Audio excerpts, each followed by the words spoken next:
Bonjour, capsule vidéo pour la correction de l'exercice 24, page 220. C'était un exercice vraiment très similaire à ce qu'on avait fait en TP, lorsqu'on avait mesuré la vitesse du son dans l'air. Et bien là, on va reproduire l'expérience, mais avec évidemment des conditions un petit peu différentes. Donc, première chose, il fallait schématiser le montage expérimental. Donc, qu'est-ce qu'on retrouve?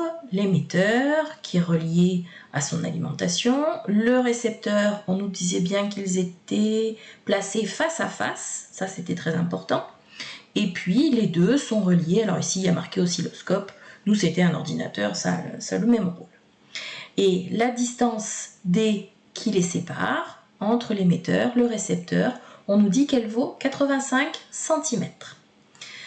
Deuxième petite question, que se passe-t-il aux instants repérés par les points A et B sur les courbes? Alors là, on vous expliquait beaucoup de choses sur le schéma. On vous disait que ça représentait la salve émise. Je vous rappelle qu'une salve, c'est un bruit très très bref. Et puis sur le deuxième, en dessous, la salve reçue.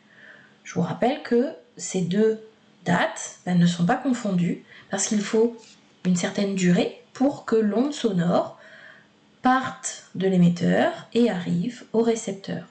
Ici, le point A va représenter le début de l'émission.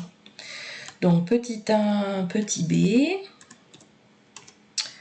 A représente la date de début d'émission. Et de la même manière, petit b représente la date de début de réception. Alors, petit b, pardon, hop, on va pas mettre d'espace entre les paragraphes, sinon on n'y verra rien. Hop. Ensuite, question 1C. Calculer la valeur de la vitesse de propagation des ultrasons dans les conditions de l'expérience. Bon, on rappelle que je sais que la vitesse s'exprime par V égale, je vais mettre à la ligne, V égale distance parcourue, petit d, divisé par la durée du parcours qu'on appelle delta t. On remplace par les bonnes valeurs, 85, attention ce sont des centimètres, donc fois 10 puissance moins 2, pour passer des centimètres au mètre, divisé par quelle valeur? On nous dit ici qu'entre le début de l'émission et le début de la réception, il s'écoule 2,5 ms. Le m, c'est pour millisecondes. Donc 2,5 fois 10 puissance moins 3.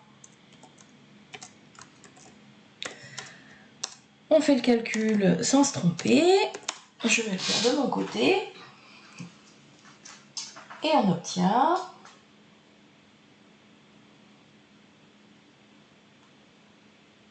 je vous laisse faire de votre côté si vous n'avez pas le temps de le refaire.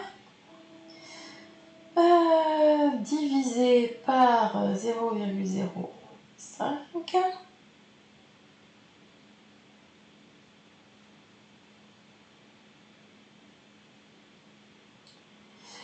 Et on obtient tout juste 340 mètres par seconde.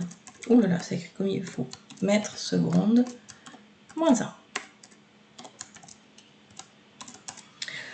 Question petit 2, rappeler la valeur approchée de la vitesse du son dans l'air, c'est exactement les 340 mètres par seconde. Comparer la valeur de vitesse de propagation du son et des ultrasons qui sont utilisés ici. Et bien que ça soit des sons, des ultrasons, et bien même vitesse, 340 mètres par seconde.